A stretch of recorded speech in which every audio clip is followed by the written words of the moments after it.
네, 우리 성경 봉독하시겠습니다. 베드로전서 2장 9절입니다. 베드로전서 2장 9절 말씀. 그러나 너희는 택하신 족속이요 왕 같은 제사장들이요 거룩한 나라요 그의 소유가 될 백성이니 이는 너희를 어두운 데서 불러내어 그의 기이한 빛에 들어가게 하시니에 아름다운 덕을 선포하게 하려 하심이라. 아멘. 네. 우리 그러나 너희는 이라는 제목으로 우리 최 목사님 나오셔서 말씀 전해 주시겠습니다.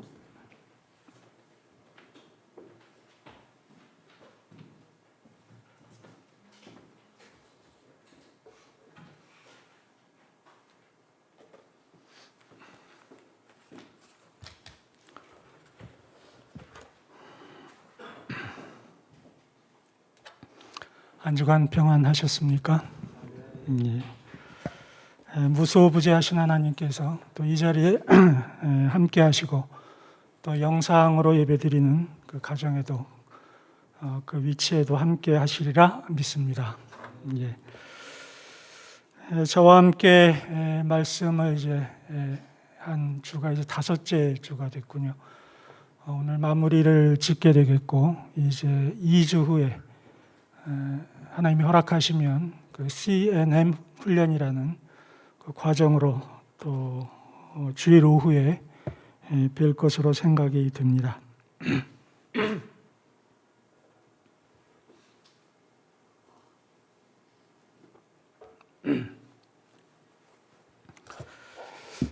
저는 지난 주일 오후에 정말 기쁜 시간을 보냈습니다. 그 이유는 40여 년 전에 대학에서 만났던 좋은 친구를 다시 만날 수 있었기 때문입니다. 그 일이 또 오늘 말씀과 또 연관이 되어 있기 때문에 잠시 소개를 드립니다. 예배를 마치고 집으로 가는 도중에 우리 박 전도사님으로부터 전화가 왔어요. 대학 동창이라는 분이 저와 통화를 하고 싶은데 연락처를 전달해도 되겠느냐? 라는 전화가 와서 이름을 확인해 보니까 대학 때 정말 가깝게 지냈던 친구의 이름이었습니다.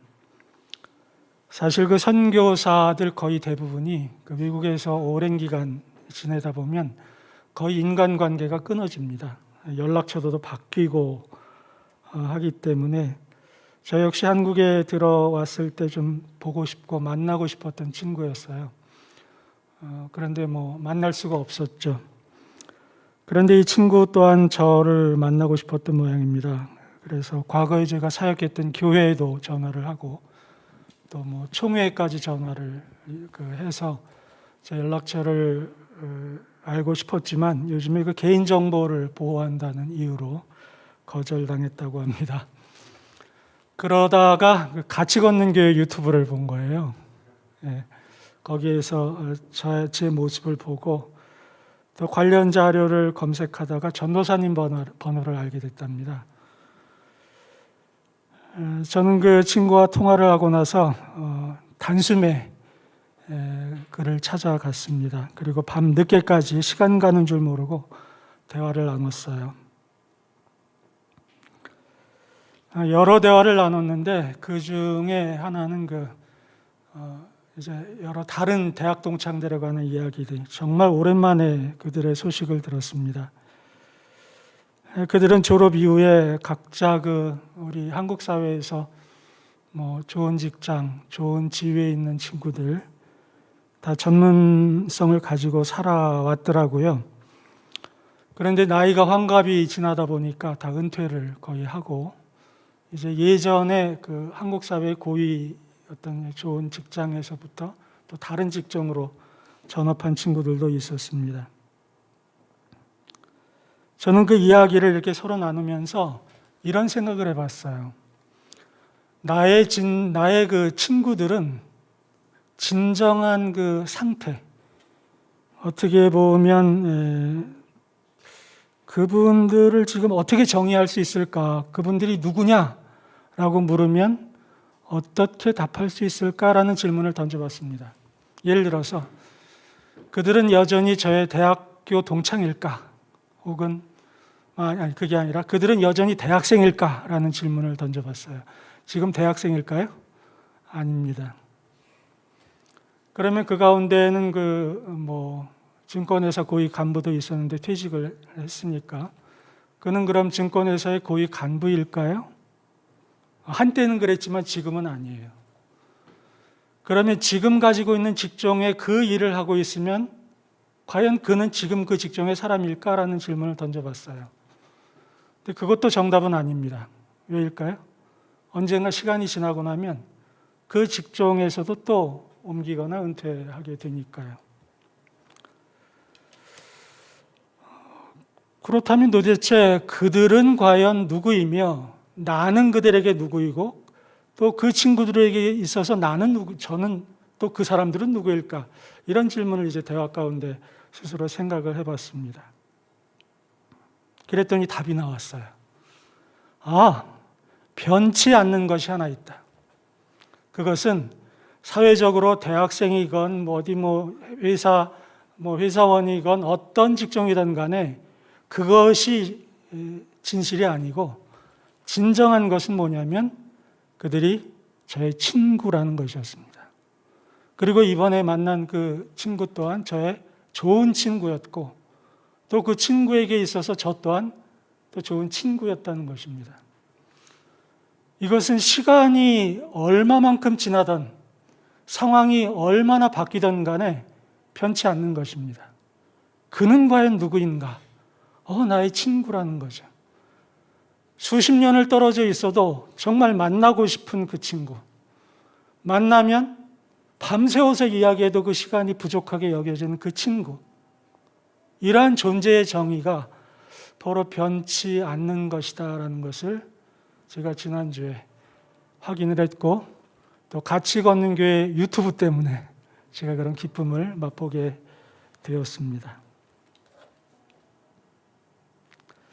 저는 이 사실을 생각하면서 그래, 사람과 사람 간의 관계도 이러할진데 하나님과 인간 간의 관계에는 어떨 것인가를 생각해 보았어요.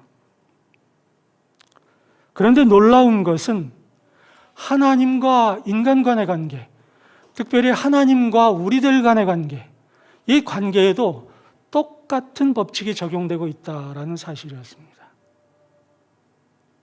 우리가 어떤 직업을 가지고 있든 우리가 어떤 상황에 처해 있든 간에 하나님은 우리를 향하여 변치 않는 무엇이라고 정의하고 있다라는 사실입니다. 우리가 죄에 빠져서 정신을 차리지 못하고 헤매일 때에도, 잘 믿어보려고 노력하지만 번번이 실패할 때에도, 인생의 짐에 눌려서 허덕일 때에도 하나님과 우리와의 관계 가운데 우리를 향한 정의는 변하지 않는 것이 있었다라는 사실입니다. 이 이야기를 오늘 여러분과 나누고 싶어서 이 자리에 하나님이 또 나누게 하려고 세우셨다고 믿습니다. 오늘 말씀의 제목은 그러나 너희는입니다. 함께 따라 하시죠. 그러나 너희는. 예, 감사합니다. 이제 본문 베드로전서 2장 9절을 한번 같이 읽도록 하겠습니다. 베드로전서 2장 9절입니다. 함께 하시죠. 시작. 그러나 너희는 택하신 족속이요 왕같은 제사장들이요 거룩한 나라요 그의 소유가 된 백성이니 이는 너희를 어두운 데서 불러내어 그의 기이한 빛에 들어가게 하신 이의 아름다운 덕을 선포하게 하려 하심이니라. 아멘. 눈을 띄지 마시고요. 여기 본문에서 그러나 너희는이라는 말로 시작이 됩니다. 그렇다면 여기에서 너희는 누구일까요? 그렇습니다. 1차적으로는 이스라엘 백성들을 비유한 것일 것입니다. 그러나 이것은 신약 성경의 베드로서가 이야기하는 것이기 때문에 결국 여기에서 말하는 너희는 예수 그리스도를 주로 고백하는 모든 그리스도인들, 즉 저와 여러분들을 이야기합니다.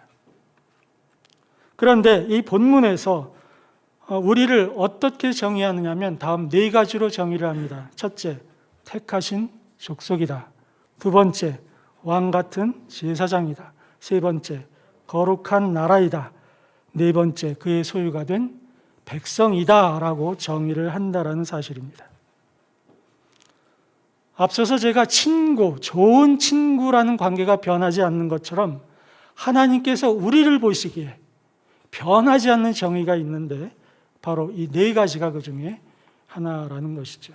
이러한 관계가 하나님과 우리들 간에 형성되어 있다는 사실을 확인하여야 할 것입니다. 자, 이제 먼저 택하신 족속에 대해서 살펴보겠습니다. 택함.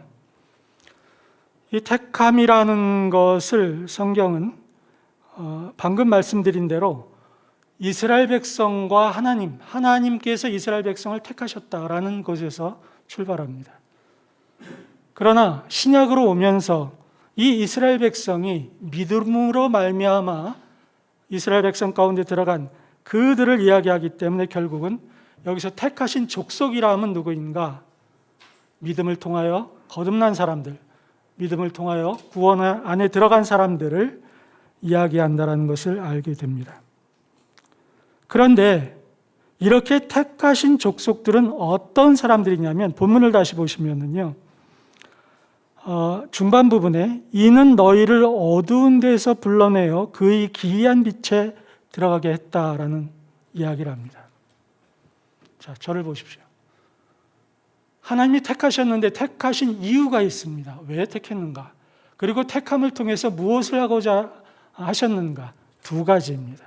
첫째는 어두운 데서 불러내기 위함입니다. 어디에서 불러낸다고요? 그렇습니다. 어두운 데서 불러내는 것입니다. 곧 하나님이 택했다라는 그 사실은 뭐냐면 너 지금 어두운 데 있니? 거기서 나와! 라는 것이죠. 이 말은 무엇을 이야기하냐면 우리가 믿음을 갖기 전에 혹은 믿음 가운데 있다 하더라도 그 전 단계는 어디에 있었냐? 어둠에 있었다는 사실입니다. 다시 말씀드립니다.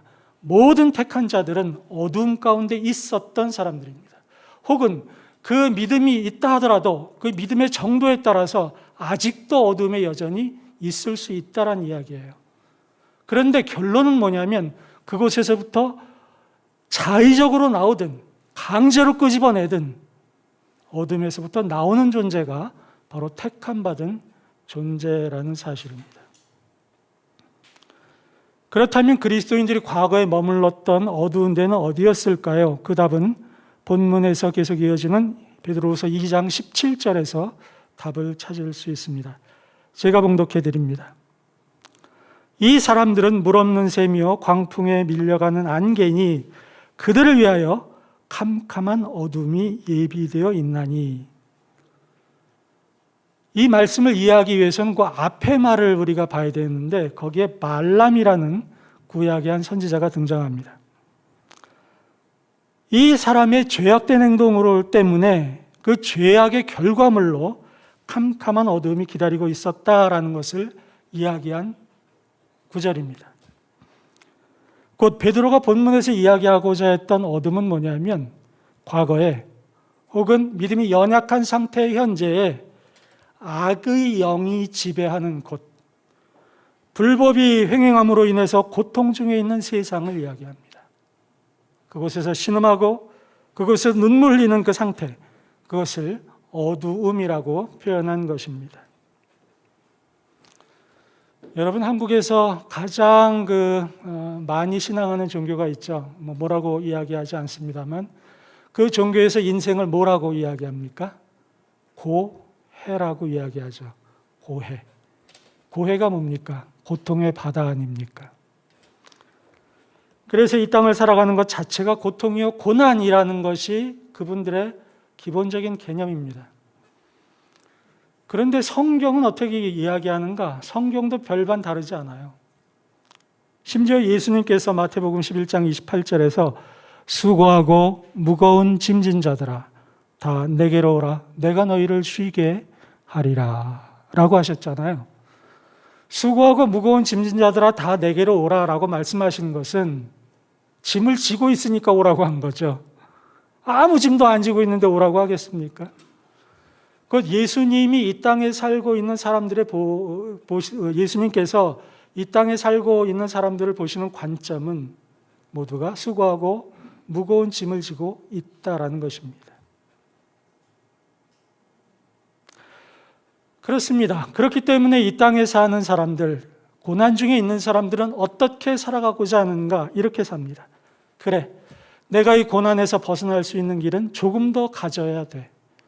저 사람보다 내가 조금 더 가지면 나는 이 고통에서 벗어날 수 있을 거야 라고 생각을 합니다. 혹은 남보다 조금 더 앞서가야 돼. 그를 앞지르면 내가 더 행복할 거야 라고 생각하고 그렇게 삽니다. 또 저나 여러분이나 솔직히 그렇게 산 적이 있지 않습니까? 또 혹은 지금 그렇게 살고 있지는 않습니까? 그런데 결론은 어떻습니까?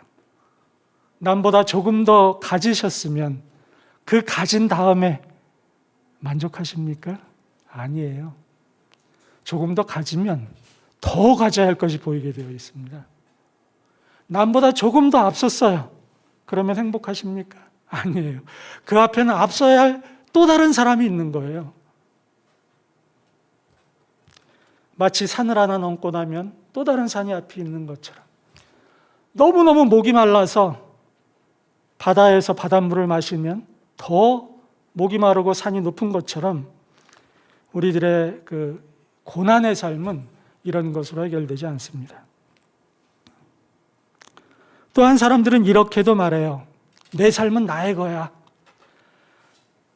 그러므로 내가 주도적으로 내 삶을 통제해야 돼. 그리고 결과에 대한 모든 책임도 내가 져야 돼. 나는 그렇게 해야 행복하고 만족한 삶을 살 수 있어 라고 이야기를 합니다. 그런데 여러분 생각 어떠십니까? 과연 우리가 우리 자신을 그리고 우리 자신에 일어나는 모든 일들을 통제할 수 있습니까? 또 그 일어난 일에 대한 모든 것에 대한 책임을 자기가 질 수 있습니까? 불가능합니다. 이 땅에 사는 그 모든 사람들, 특별히 세상의 가르침과 지혜를 가지고 사는 사람들은 두려움과 고통 중에 있을 수밖에 없습니다. 지금 그 난마돌이라는 태풍이 이제 남쪽을 지나간다고 하더라고요.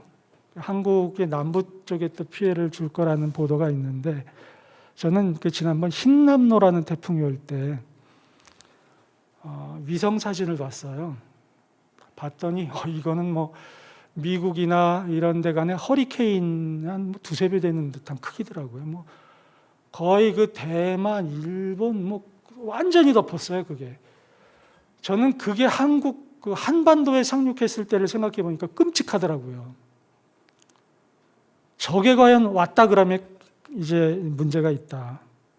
방송에서도 이렇게 보도하더라고요. 이제껏 한 번도 경험해 보지 못한 태풍이 한반도를 덮친다. 여러분 그 보도 보시면서 어떤 생각을 하셨습니까?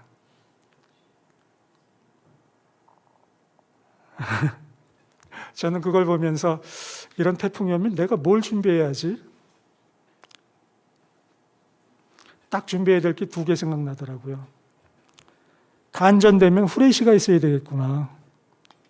그리고 단수를 대비해서 생수 몇 개 좀 사놔야 되겠구나. 이게 제가 생각한 준비였습니다.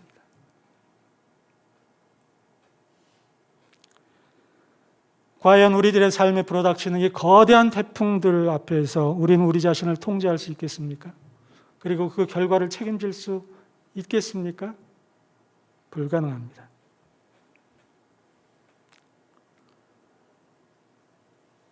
택함받았다는 것은 무엇이냐면 그러한 공포와 두려움에서부터 그것이 주는 고난으로부터의 탈출을 이야기합니다. 그렇다고 오해하지 마십시오.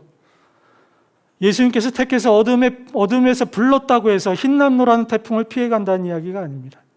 그것과는 차원이 다른 것입니다. 이에 대해서는 조금 후에 살펴보도록 하겠고요.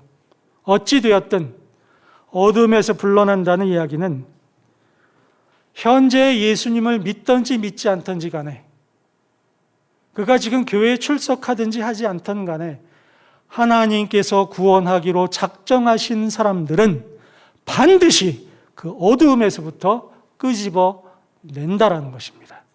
그의 주권으로 인해서. 이것은 우리의 선택사항이 아닙니다. 창세 이전에 하나님이 결정하신 것입니다. 많은 불신자들은 이 사실들에 대해서 불편해해요. 저도 그 이유를 모릅니다. 하나님께서 왜 택하셨는지. 성경이 그렇게 이야기하고 하나님이 그렇게 결정하셨기 때문에 우리는 그냥 믿는 것뿐입니다. 두 번째 살펴볼 것은 이렇게 택함을 받은 사람들에게는 어떤 일이 벌어지냐면 기이한 빛에 들어갑니다. 기이한 빛에 들어간다고요. 따라서 하시죠. 기이한 빛에 들어간다. 그렇습니다.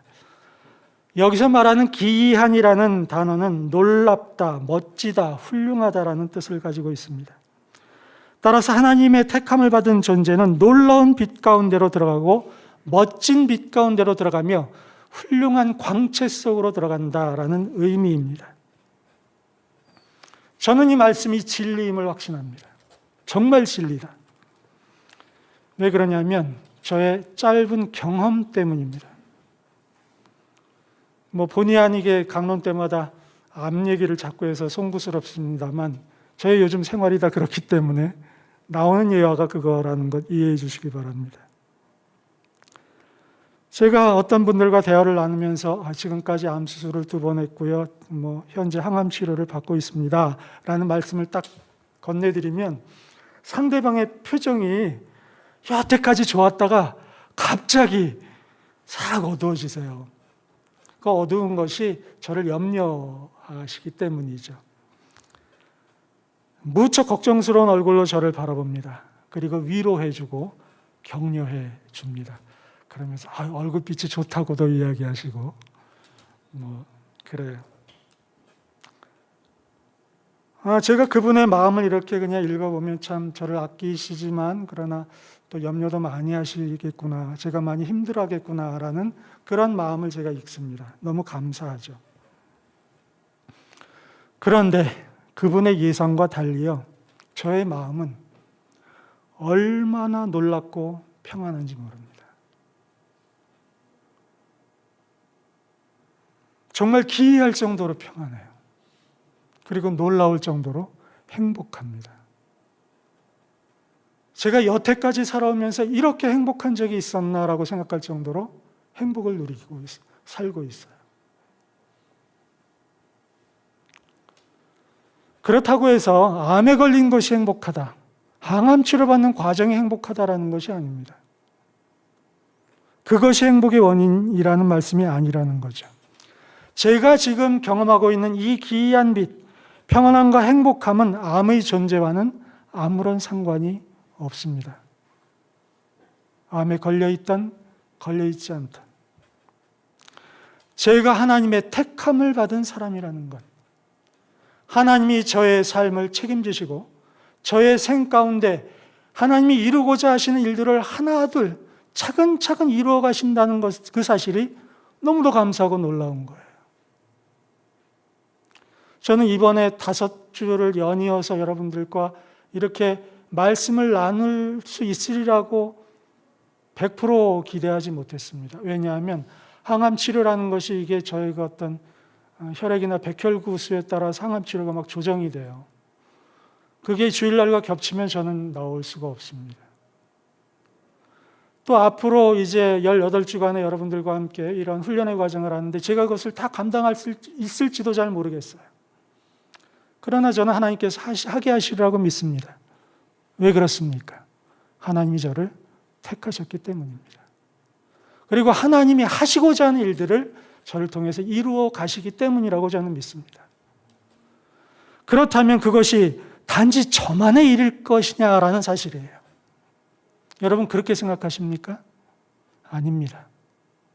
이것은 하나님이 택하신 그 족속을 향한, 그 속에 있는 모든 사람들을 향한, 그 안에 계시는 여러분들을 향한, 영상을 통하여 예배에 참석하시는 그 모든 분들을 향한 하나님의 결정사항입니다.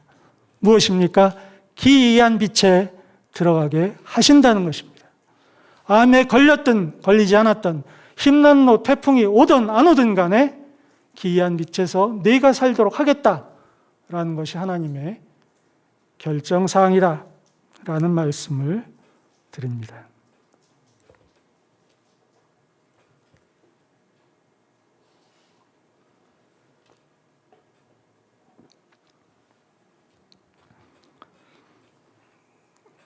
두 번째로 왕 같은 제사장에 대해 살펴보겠습니다. 성경은 두 번째로 모든 그리스도인들은 왕 같은 제사장이라고 정의합니다. 사실 이 표현은 구약 성경에 보면 멜기세덱이라는 제사장이 있었어요. 그는 왕이기도 하면서 제사장이기도 했습니다. 그런데 이 멜기세덱을 히브리서에서 해석하기는 바로 예수님을 예표한다라고 설명하고 있습니다. 그런데 여기서 말하는 왕, 베드로서에서 이야기하는 이 왕은 실질적인 통치자, 그 왕을 이야기하는 것이 아니라 왕이 가진 그 특권, 명예를 지닌 소위 말해 왕다운, 고귀한, 영예스러운이라는 뜻을 갖게 된다는 것이죠. 곧 왕 같은 제사장이라는 말은 고귀한 제사장, 존귀한 제사장이라는 것입니다. 누가요? 저와 여러분이 고귀한 제사장이다 라고 하나님이 정의하시는 거예요. 너는 너무 훌륭해, 너는 너무 귀해, 너는 너무 영예스러워 라고 말씀하신다는 거예요. 여러분 놀랍지 않습니까? 우리 자신이 하나님을 향해 볼 때 야, 내가 정말 하나님 앞에서 고귀하다라는 이야기를 들을 정도일까? 라는 질문이 생기잖아요. 그런데 하나님은 너는 고귀해라고 하시는 거예요.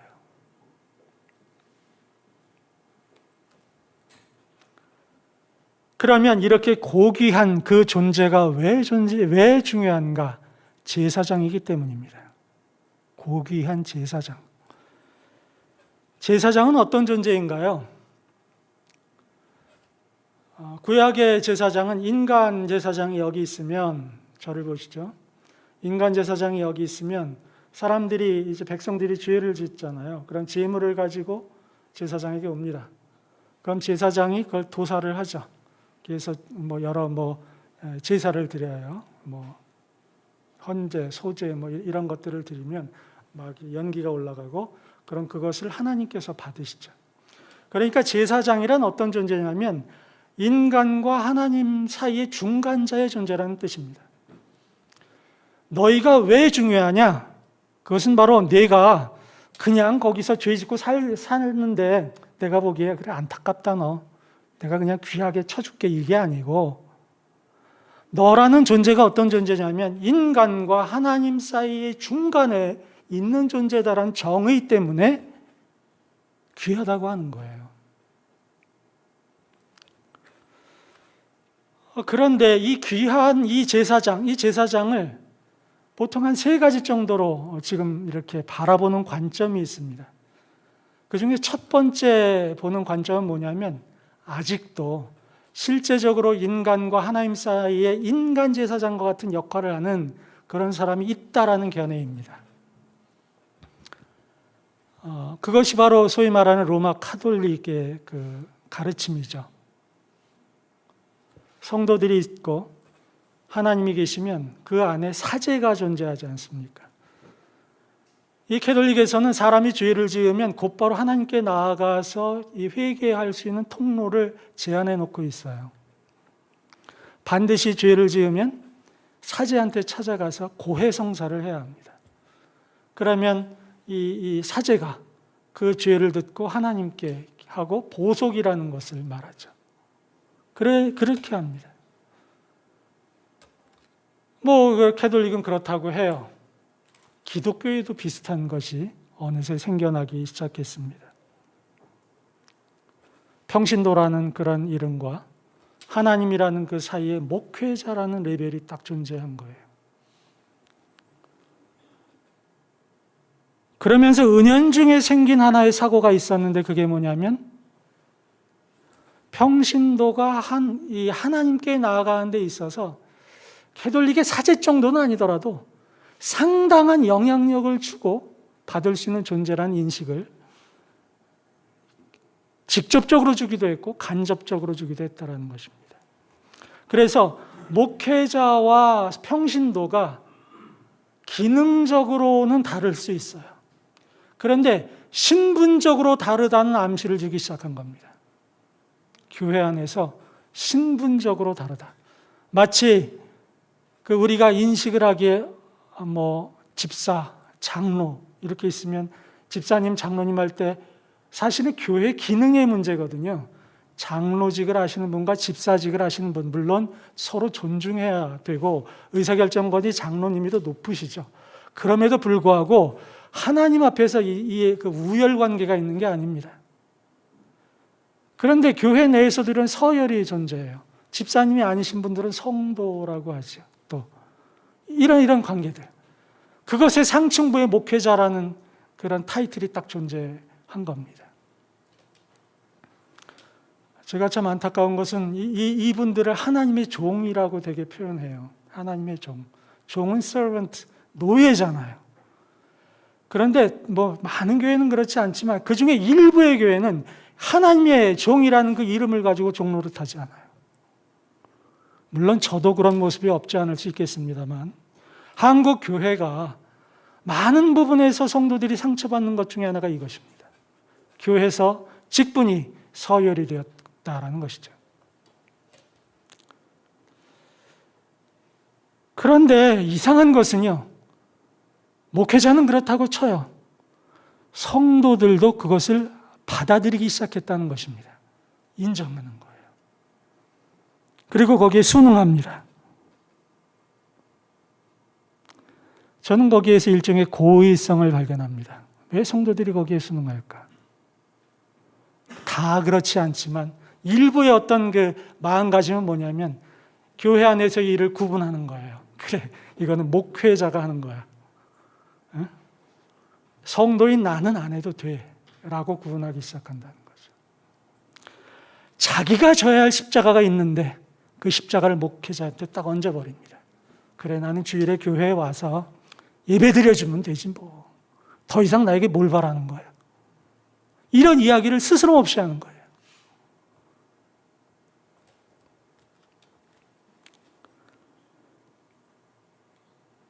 이렇게 하나님과 인간 사이에 그 제사장이라는 그 존재를 잘못 해석하는 경향이 있다는 것입니다. 두 번째는 이 제사장을 자신의 죄에 대한 제사장으로만 해석하는 경향이에요. 무슨 말이냐면 이게 우리 이제 종교개혁 이후로부터 갖게 된 것인데 예전에는 종교개혁 이전에는 성도가 사제에 찾아와서 죄를 고백하는 이 시스템이었잖아요. 그것이 이제 무력이 생겨가지고 면죄부를 만든 거 아닙니까? 예? 면죄부 돈 주고 사면 뭐 어떻게 된다라고. 그러니까 이것이 잘못되었다. 특별히 오늘의 본문에 이 왕 같은 제사장이라는 이 말이 이 개신교가 만들어지게 된 아주 근본적인 키워드 중에 하나입니다. 모든 사람이 제사장이다. 따라서 우리가 지은 죄를 사제에게 찾아갈 필요가 없이 곧바로 하나님께 나아가서 회개하면 된다. 나의 죄를 내가 제사장이 되어서 해결할 수 있다라는 그런 가르침인 거죠. 틀린 말은 아닙니다. 베드로전서 2장 5절에 이런 기록이 있어요. 너희도 산돌같이 신령한 집으로 세워지고 예수 그리스도로 말미암아 하나님이 기쁘게 받으실 신령한 제사를 드릴 거룩한 제사장이 될지니라. 우리로 하여금 이러한 제사장의 역할, 특별히 자신의 죄에 대한 것을 하나님께 직접 하나님께 고백할 수 있는 이런 특권, 맞는 얘기입니다. 그러나 엄밀히 말해서는 그렇지 않습니다. 엄밀히 우리가 이렇게 하나님 앞에 나아가서 우리의 죄를 이야기할 수 있는 것은 예수님께서 아까 제가 멜기세덱 말씀드렸잖아요. 그 대제사장이신 예수님이 대제사장이 되셔서 우리와 하나님 사이에 중간에 서셨기 때문에 우리가 그 예수님의 이름으로 죄를 고백하고 사함을 이야기할 수 있는 것이지 그분이 안 계셨다면 우리가 제사장의 역할을 할 수가 없는 거예요. 곧 궁극적으로 진정한 제사장은 우리 자신이 아니라는 것입니다. 예수 그리스도라는 것이죠. 그러므로 우리가 이러한 이야기를 들을 때 그래, 우리가 하나님 앞에 직접 나아갈 수 있어라는 것을 인정하면서도 예수님의 공로를 다시 한번 생각해야 된다라는 말씀을 드립니다. 이제 제사장과 관련해서 세 번째의 말씀을 드리고 싶은데요. 그것은 뭐냐면 이것입니다. 또 저를 봐주세요. 우리를 제사장으로 세운 것은 하나님과 인간 사이에 두시고자 함이라고 했잖아요. 그렇다면 하나님이 계시고 우리가 있으면 이 세상, 이 사람들의 존재가 과연 누구냐라는 것입니다. 지난 시간 말씀을 기억하시는 분, 캐리그마라는 것 기억하실 거예요. 전도라는 것이 단지 예수 믿으라고 영접해라라는 것만 이야기하는 것이 아니라 그들이 믿음이 있던 없던 혹은 신앙이 좋던 좋지 않던 간에 또 교회에서 높은 직분이 있던 간에 그에게 하나님에 대해 조금이라도 더 알게 하는 모든 행위가 바로 캐리그마라고 하지 않았습니까? 그 제사장이라는 그 의미는 뭐냐면 우리가 이 땅에 살고 있는 사람들과 어떠한 중간적인 역할을 하고 있느냐 이 이야기를 하는 것이에요.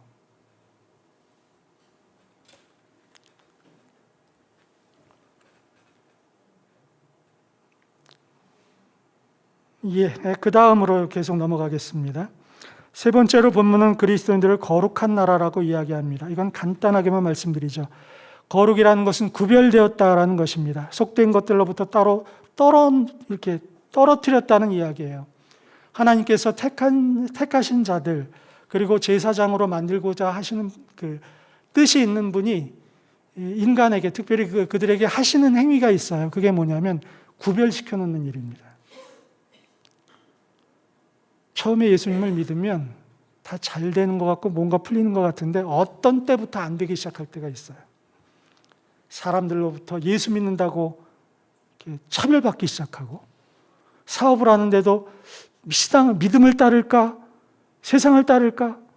믿음을 따라보면 손해가 돼요. 또 갈라지게 됩니다. 친구들과도 마찬가지예요. 아무리 친한 친구도 내 믿음이 점점 깊어지기 시작하면 거리가 생깁니다. 그것이 세상의 입장에서 보면 불리이지만 하나님의 입장에서 보면 그를 거룩하게 만들어가는 과정이라는 것이죠. 네 번째로 그리스도인들을 하나님은 하나님의 소유가 된 백성이라고 정의합니다. 이 소유라는 말은요, 획득한다, 보존한다라는 뜻을 가지고 있어요. 다시 말씀드립니다. 따라서 하실까요? 보존한다. 감사합니다. 말라기 3장 17절 말씀을 봉독해 드립니다. 만군의 여호와가 이르노라 나는 내가 정한 날에 그들을 나의 특별한 소유로 삼을 것이요 또 사람이 섬기는 아들을 아낀 같이 내가 그들을 아끼리니. 택하신 자들을 향하여 하나님께서 말씀하시는 약속이 있어요. 만군의 여호와가 지금 말한다. 그들을 나의 특별한 소유로 삼을 것이고 또 내가 아들을 아끼는 것 같이 그들을 아낄 것이다 라고 약속하고 계십니다. 무엇을 위해서? 특별한 목적을 위해서. 그냥 맡기는 것이 아닙니다. 그냥 아끼는 것이 아니에요. 어떤 목적을 위해서 아끼는 겁니다. 다시 말씀드렸다시피 내가 지금 헤매고 있으니까 그래 안 됐다라고 해서 아끼는 게 아니에요. 예? 그런 이유가 아닙니다. 하나님이 아끼시는 목적이 있어요. 그 목적이 뭐냐면 오늘 본문에 나타난 그 말씀이에요. 그게 뭐냐면 하나님의 아름다운 덕을 선포하게 하기 위해서입니다. 이 말을 다른 말로 하면 하나님의 거룩한 제사장이 되게 하기 위해서, 왕 같은 제사장으로서, 사람 낚는 업으로서, 사람을 위한 업으로서 살게 하려는 그 목적 때문에 그를 아낀다는 것입니다. 왜? 그 일을 감당하면 거기에 대한 상급을 줄 수 있잖아요. 이후에 우리가 천국에 가서 하나님의 것들을 함께 통치하며 그 복락을 우리가 누릴 수 있는 근거가 마련되지 않습니까?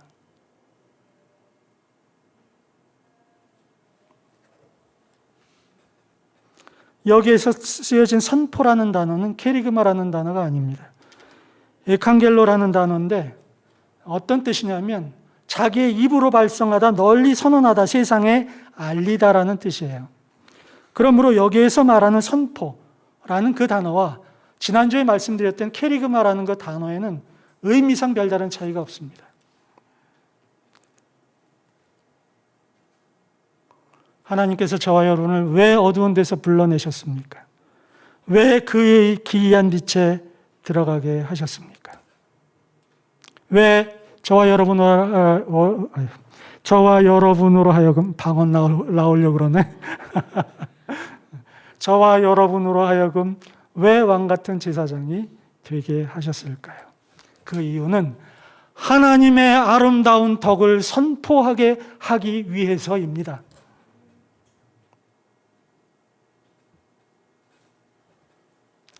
자, 이제 그럼 우리는 아름다운 덕을 선포하는 것에 대해서 생각해 볼 필요가 있습니다. 도대체 어떻게 하는 것이 아름다운 덕을 선포하는 거지? 마태복음 10장에 보면은 예수님께서 12제자로 하여금 전도여행을 보내시는데요. 거기에서 너희는 뱀같이 지혜로우라 라고 말씀하십니다. 비유를 들어도 그렇지 뱀이 지혜로운지는 모르겠습니다만 아무튼 지혜로운가 봐요.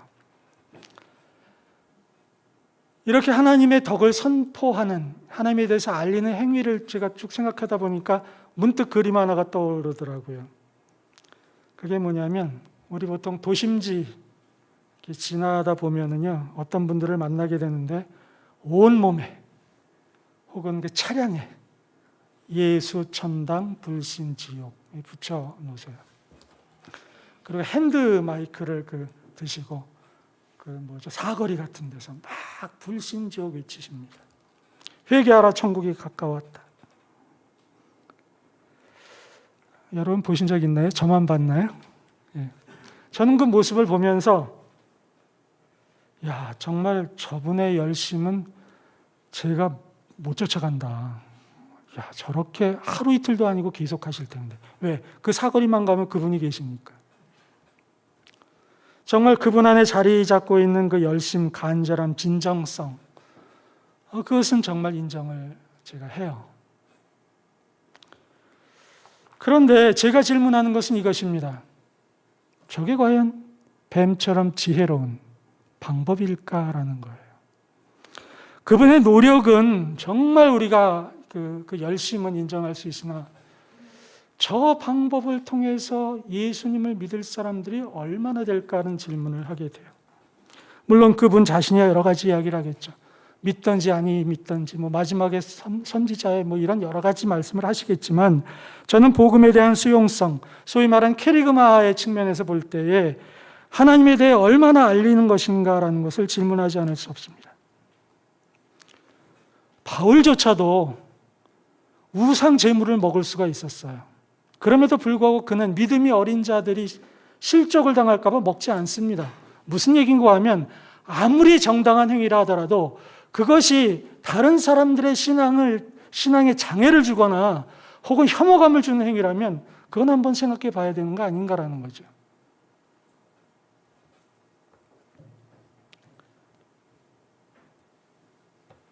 사람을 낚는 어부, 사람을 위한 어부, 아름다운 덕을 선포하는 것도 마찬가지입니다. 내 마음에 내키는 대로, 내가 보기에 이것이 최선이다라고 하는 그대로 해서는 많은 어려움에 봉착할 수 있다라는 사실입니다. 어떻게 하여야 사람을 낚을 수 있을까요? 어떻게 하여야 아름다운 덕을 선포할 수 있을까요? 그것을 이제 잠시 또 도표를 통해서 보도록 하죠.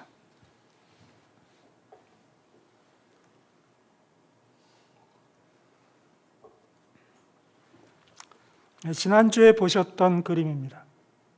제가 이 포인터로 하면 여러분은 이 포인터 보이시나요? 근데 영상에는 이게 나타나지 않더라고요. 자, 여기 그림을 보시면 이게 바로 이제 사람 이 땅에 사는 모든 사람이다라고 볼 수 있을 것입니다. 이 D를 기점으로 해서 왼쪽 아래는 예수님을 믿지 않는 분들, 그리고 오른쪽에는 현재 예수님을 믿는 분들이라고 볼 수 있죠. 이 중에 여러분의 자신은 어디에 위치하신다고 보시나요? 물론 E에 계신 분도 있을 것이고 F에 계신 분도 있을 것이고 G에 계신 분도 있을 것입니다. H에 계신 분은 안 계실 것입니다. 그러면 이 땅에 계시지 말아야 하니까요. 자, F라고 가정해 보십시다. 저와 여러분의 위치를 F라고 할 때에 이 사람은 왕 같은 제사장입니다. 그렇죠? 하나님의 아름다운 덕을 선포해야 할 사람이에요. 그런데 이 사람이 이 땅을 살면서 만나는 사람들이 있습니다. 그 사람은 A부터 B, C, D, E, F, G에 있는 모든 영역의 분들을 만나게 되어 있어요. 이분들을 위한, 사람을 위한 업으로서, 어떤 분은 회사원으로서, 어떤 분은 그 사업가로서 그 일을 감당하고 계시는 거죠. 자, 그럼 이제 한 단계 한 단계 살펴보겠습니다. F라는 분이 이 땅을 살면서 A라는 분을 만날 때가 있습니다. 이 A라는 분은 신앙에 대해서 대단히 적대적인 분이에요. 그렇다면 이분에게는 어떻게 해야 할까? 이분에 대해서 하나님을 알게 하는 행위, 캐리그마를 하려면 어떻게 해야 할까? 우리는 보통 그냥 믿든지 아니든지 예수 믿으세요라고 하고 그분에게 들이댑니다. 그런 경향이 많아요. 그럼 이 사람은 어떻게 반응하느냐라는 것입니다. 곧 F가 V라는 것으로 접근을 할 때 A가 B로 성장하도록 하게 하는 게 목적이잖아요. 그 목적을 달성하지 못하는 것이면 적절한 방법이 아닙니다. 성경이 이야기합니다. A에서 B로 옮겨가려면 선한 행실이라는 것을 이야기합니다.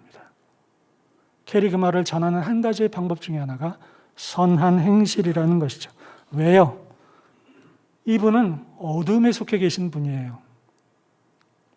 사실 그러니까 왼쪽 하단에 계신 분들은 정도의 차이만 있을 뿐이지 모두 다 어두움 가운데 계시는 것입니다. 다른 말로 하면 두려움 속에 있어요. 물론 이 오른쪽 위에 계신 분들에게도 두려움이 있습니다. 이것은 이 믿음이 성장되어 가면서 그 두려움이 점점 줄어든다는 특징이 있습니다. 그러나 저러나 왼쪽 아래에 있는 분들, A에서부터 C까지 있는 분들이 가진 그 두려움에 대해서 우리는 이해하게 되죠. 그 사람이 도대체 어떤 두려움을 가지고 있는가. 곧 A에 계신 분이 암에 걸렸네. 그러면 이분은 죽음에 대한 두려움이 있을 것입니다. 치료와 그 과정에 따른 고통의 두려움이 있을 거예요. 그분에게 어떻게 접근해야 합니까? 그것을 생각해 보라는 것입니다. 그분에게는 위로가 필요하고 격려가 필요합니다. 그리고 내가 함께 당신에게 있고 당신에게 관심을 가지고 있다는 것. 그리고 그 사람에게 도울 일이 있으면 내가 돕고 싶다는 것. 이런 것들을 알리게 되면 이 사람의 마음이 싹 녹아지게 되는 것이죠. 그것이 바로 제2의 방법입니다. 이제 B의 단계가 되었어요. B의 단계가 되신 분은 K라는 일을 통해서 C로 올라가야 합니다. 사실 이 B라는 단계에서도 직접 예수님을 소개하지 않아도 돼요. 이 정도 단계가 되면 이 F라는 사람이 예수 믿는다는 사실을 압니다. 저 사람이 나를 전도하려고 지금 이렇게 나에게 접근하고 있구나라는 표현이 좋지는 않은데 낌새를 발견하게 되죠. 그럼에도 불구하고 예수 믿으라는 이야기 하지 않습니다. 다만 진정한 마음을 이렇게 전달해 주는 거예요. 그리고 요때 정도가 되면 이 동역자, 여기 안에서 자기가 도와주지 못하는 영역들이 있잖아요. 가령 아까 이야기한 암이 있다 그러면 그 암에 대한 전문가를 소개해 준다든지, 저의 사례를 들으면 제가 병원에 입원했더니 중간분이 소개를 해 주었는데 그 병원 부원장인가? 거기 일산백병원 부원장을 저에게 소개시켜 주더라고요. 저에게는 그분을 알게 된다는 것만으로도 힘이 됐었어요. 그런 것처럼 그분에게 어떤 다른 분과 협력해서 도움을 주게 되면 이분이 다시금 어느 정도 호의적인 단계로 올라갑니다. 예수 믿는 사람은 저렇게 나를 도와주는구나라는 걸 알게 된다는 거죠. 자, 이 C라는 단계가 되면 F라는 사람이 이제 U라는 것을 할 때가 된 것입니다. 이때는 사실 뭐를 하냐면 그동안 이제껏 교회에서 이야기해온 전도, 그걸 하는 단계예요. 그러니까 이때가 되면 뭐 사형이라든지 다리전도법이라든지 색종의 전도법이라든지 아주 간단한 전도법들이 많이 있습니다. 여러분들이 한 2-3시간만 익혀도 전도할 수 있는 방법들이 많고요. 뭐 전도 폭발 같은 것은 꽤 오랜 시간 훈련을 받아야 되지만 어쨌든 그렇게 훈련되어질 수 있습니다. 어려운 일이 아닙니다. 예수님을 소개한다는 게. 그런 방법으로 소개하는 거예요. 내가 지금 어떤 상태에 있고 어떻게 해야 구원받을 수 있는가, 어떻게 하면 거듭날 수 있는가라는 것을 이 유라는 이런 방법으로 그에게 예수님에 대해서 소개하는 겁니다. 그러면서 우리 한번 교회 공동체에 가보는 게 어떻겠느냐라는 말도 2단계에서 하는 거예요. 그럼 이 사람이 이제 그런 것을 반복하다 보면 L이라는 과정을 통해서 D라는 곳으로 가게 됩니다. 이때 예수님을 구주로 영접할 수 있는 것입니다. 다시 말씀드리지만 우리가 이제 놓아야 할 부분은 뭐냐면 우리가 전도한다라는 것을 꼭 L만 전도라고 해서는 안 된다라는 말씀을 드리는 거예요. J의 K, 이것을 유도하기 위한 V나 이러한 모든 행위들이 사실은 캐리그마라는 것입니다. 자, 이제 여기 왼쪽 하단의 부분은 현재 예수님을 믿지 않는 분들을 우리가 섬길 수 있고 이들로 하여금 하나님을 알게 할 수 있는 그 방법입니다. 이제 이 D부터 이 오른쪽 위 여기를 설명을 드릴게요. 이 D의 단계가 된 분은 교회라는 곳을 이제 출석을 이제 해야 할 그럴 단계가 있게 되는데 사실 오늘날 교회의 문턱을 넘는 것, 그 문지방을 넘는 게 굉장히 쉽지 않습니다. 정말 그 예수님을 믿지 않던 분이 교회 문지방을 넘기가 정말 어려워요. 왜냐하면 교회는 문화가 다릅니다. 우리들은 잘 이해하지 못하는데 쓰는 단어부터 다릅니다. 그리고 호칭도 다르고 다 달라. 이질적인 세계에 들어오시는 거예요. 그러기 때문에 상당수의 분들이 이 교회 문턱을 넘기를 어려워합니다. 그리고 와서도 잘 적응하지 못하세요. 이것을 해소시켜야 합니다. 그럼 어떻게 해소해야 하느냐? 그것이 바로 이번에 훈련 과정 속에 있어요. 예. 지금은 말씀드리지는 못하고요. 다만 그것을 해소하고 나서 이제 교회 안으로 들어오게 되십니다. 자, 이제 이 안으로 들어오신 분은 이제 양육의 단계를 거쳐서 예수님이 누구신지 보다 구체적으로 배워가게 되는데요. 곧 F라는 사람은 T라는 방법으로 그를 도와서 M의 성장 과정을 거치게 합니다. 그런데 일반적으로 교회에서는, 기존 교회는 어떻게 했냐면 이렇게 들어온 분은 이제 새가족반에 가게 하시죠. 여기도 새가족 하신 그 담당하신 분도 예전에 계셨다라고 들었는데 한 몇 주 과정을 하지 않습니까? 그럼 주일날 뭐 1시간 30분 이렇게 하고 난 다음에 뭐 8주나 12주나 이렇게 기간을 마치고 나면 구역이나 목장으로 배치를 하죠. 이게 전부입니다. 그러니까 이 사람이 M으로 커가게 하는 그 교회적인 노력은 사실은 그게 거의 전부고, 그 다음 해당 구역이나 목장이나 이런 소그룹 안에 들어가서 그 사람이 어떻게 적응하느냐에 따라서 그의 신앙의 성패가 걸리는 거예요. 그런데 물론 잘 적응하는 분도 있지만 이런 사례를 하나 보십시다.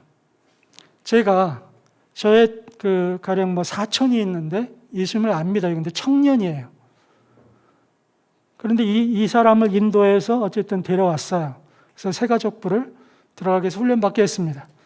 그러면 훈련받은 다음에 저는 어디로 가고 그 조카는 어디로 갈까요? 저는 제 구역이나 목장으로 갈 겁니다. 조카는 어디로 가야 합니까? 청년부로 가야 돼요. 저와는 딱 관계가 멀어지는 겁니다. 그러면 생동맞게 간 그 부서에서 제 조카는 적응해낼 수 있는가라는 문제가 생기는 거죠. 아무도 없는 곳에서.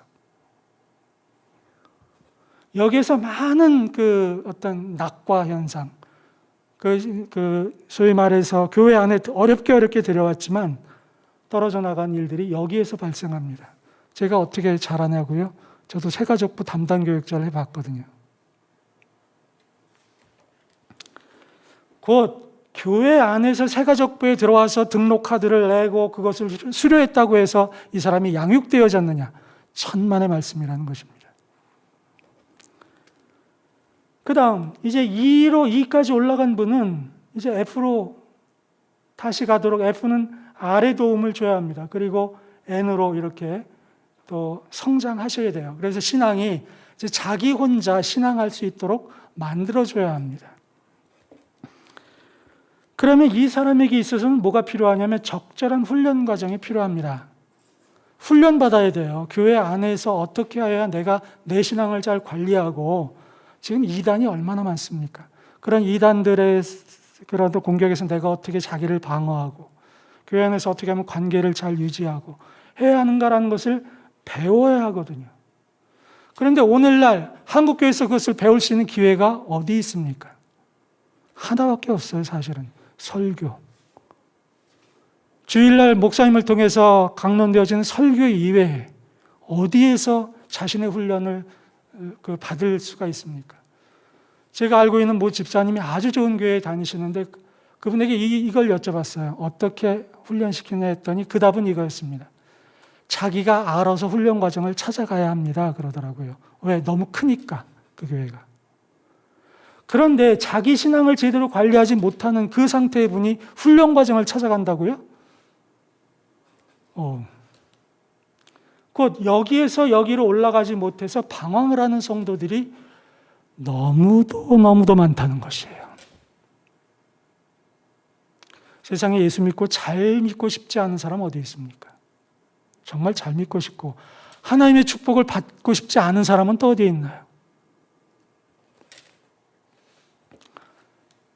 그 다음 이 F에 다시 올라가면 이제 F의 위치에 여러분이 있다면 똑같은 F에 다른 분들이 있을 거 아니에요. 수평적인 관계. 이 관계에서는 서로 동역해야 합니다. 또 다른 F와 함께.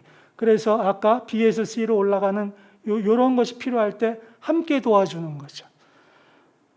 잠언 27장 17절은 이렇게 말합니다. 철이 철을 날카롭게 하는 것 같이 사람이 그의 친구의 얼굴을 빛나게 하는 이라는 말씀이 있는데, 철이 철을 날카롭게 하는 것처럼 서로가 서로를 도우며 협력하는 관계가 있어야 해요. 그리고 또 하나, F에 계신 분들은 G라는 분을 향해서도 캐리그마를 할 수 있습니다. 예를 들면 우리 같이 걷는 교회에서는 우리 목사님, 담임 목사님이 이 G에 계실 거예요. 영적으로 나보다 자기보다 위에 계신 분이다라고 생각하는 분은 뭐 상관없어, 그분은 나보다 높아라고 생각해서는 안 되는 거예요. 이때 F 되신 분이 G에게 하실 수 있는 캐리그마는 지지와 협력입니다. 따라서 하시죠. 지지와 협력. 그렇습니다. 목사님도 사람이기 때문에 우리들의 어떤 태도를 통해서 굉장한 힘을 받기도 하고 상당히 낭망하기도 합니다. 표현을 안 하실 뿐이지. 제가 얼마 전 그 예배 때 그거 말씀드렸잖아요. 저에게 선교사님 머리 많이 빠지셨네요. 힘내십시오. 이 표현 하나에 제가 얼마나 나에게 신앙의 동지, 하나님이 신앙의 동지를 마련하셨는가라는 것을 발견했다고 하는 것처럼 자신보다 신앙이 높다라고 여겨지는 교회 어른들 혹은 목사님께도 이런 지지와 협력을 보내주시기를 바랍니다. 이것이 그분에게 아부하라는 말씀이 아니에요. 없는 말 지어서 하라는 말씀도 아닙니다. 다만 나도 그림 어디 갔죠? 계속 띄워주실래요?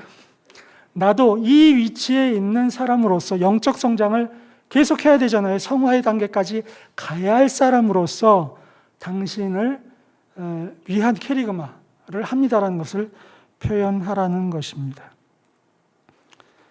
시간이 많이 되었군요.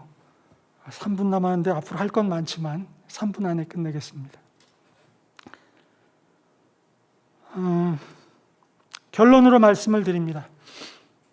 여러분이 오늘 말씀에서 그러나 너희는 이라고 주께서 그러나 너희는 이라고 말씀하신 그 말씀 속에 기억하실 것, 내가 어느 위치에 있는가를 꼭 파악하시라는 것입니다.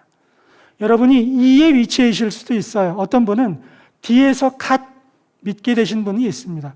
잘못이 아니에요. 그저 영적 상태가 그때가 되셨으니까 그런 것뿐입니다. 어떤 분은 이 F에 있을 수 있어요. 중요한 것은 뭐냐면 그 자리에 머물러 있는가 머물러 있지 않은가의 문제입니다. 혹시라도 여러분의 영적 위치가 E라는 위치에서 1년, 2년, 3년, 4년, 5년, 10년 이상 머물러 있지는 않느냐라는 것입니다. 이건 정말 커다란 문제라는 거예요. 그러므로 나의 위치를 파악하시라. 그 다음에 두 번째는 그 위치에서 나는 성장해야 된다는 것입니다. 왜? 아까 말씀드렸죠. 하나님의 결정사항. 우리를 이의 위치에서 흰남노가 오면 어떡하나, 혹은 암에 걸리면 어떡하나, 이런 걱정하지 말고 그것이 어떤 상황이든 간에 행복을 누리고 그것이 어떤 상황이든 간에 평안함을 누리라 라고 주께서 성장을 말씀하시기 때문입니다. 그러므로 스스로의 성장을 도모하십시오. 그리고 세 번째는 그 위치에 다다르면, 가령 E에 계신 분은 E의 위치에서, F에 계신 분은 F의 위치에서 캐리그마를 하셔야 합니다. 사람을 낚는 어부, 사람을 위한 어부로서의 일을 하셔야 한다는 것입니다. 이것을 하게 되면 우리가 우리 삶에 있어서 진정한 기쁨을 맛보게 됩니다. 내가 비천에 처할 줄도 알고 풍부에 처할 줄도 알아. 그 모든 것에서 내가 하나님의 것들을 풍부하게 누릴 수 있다는 고백을 할 수 있는 것입니다. 이 땅에서 우겨쌈을 당하건 이 땅에서 어떠한 복락을 누리건 간에 그것이 나를 흔들지 않는다는 것입니다. 내가 암에 걸렸건 2번에 걸친 수술을 받았건 항암 치료를 받았건 그런 건 아무 문제가 되지 않는다는 것이에요. 여러분이 지금 가지고 있는 문제가 어디에 있습니까? 무엇 때문에 고민하십니까? 무엇이 여러분의 기도 제목입니까? 그러나 너희는 택하신 족속이요 왕같은 제사장이라는 이 말씀을 꼭 기억하시기를 바랍니다. 오늘 말씀의 제목은 그러나 너희는이었습니다.